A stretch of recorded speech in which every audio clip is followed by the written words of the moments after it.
দুপুরবেলা খাওয়া দাওয়া হয়ে গেছে, তো আজকে চলে এসেছি ছাদে।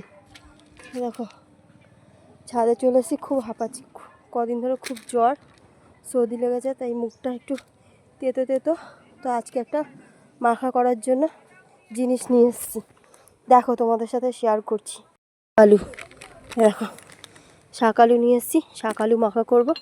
আর এই দেখো কী কী নিয়ে এসেছি, কাসুন্দি, ধনে পাতা, গন্ধরাজ লেবু পাতা, বিট নুন, কাঁচা লঙ্কা, সব কিছু নিয়ে এসেছি। এগুলো সবই এখন ধোয়া, এগুলো আমি কাটবো এখন।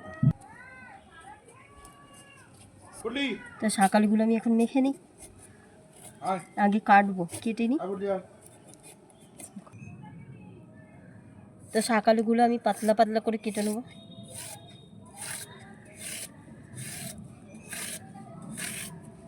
এই দেখো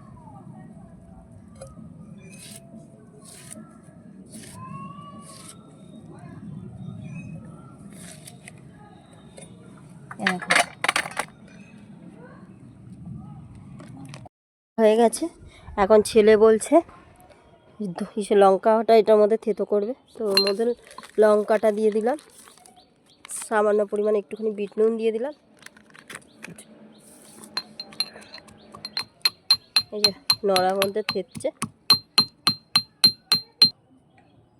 শুকো। এবার ধনে পাতাগুলোও আমি এর মধ্যে দিয়ে দিচ্ছি, দিয়ে এবার ভালো করে একটুখানি থেতো করে নেবো।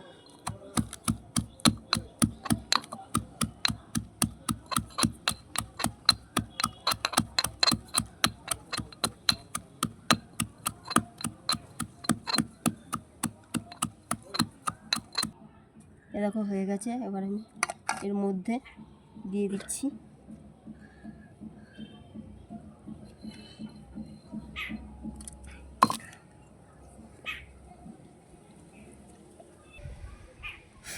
এবার এই যে গন্ধরাজ লেবু পাতাটা আমি এর মধ্যে ছিঁড়ে দিয়ে দিচ্ছি।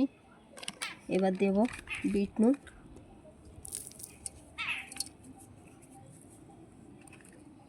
বিট নুন দিয়ে দিলাম,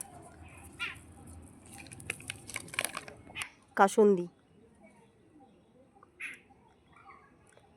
তো এবার এটাকে ভালো করে মাখিয়ে নেব। এবার এই যে মাখিয়ে নেব ভালো করে।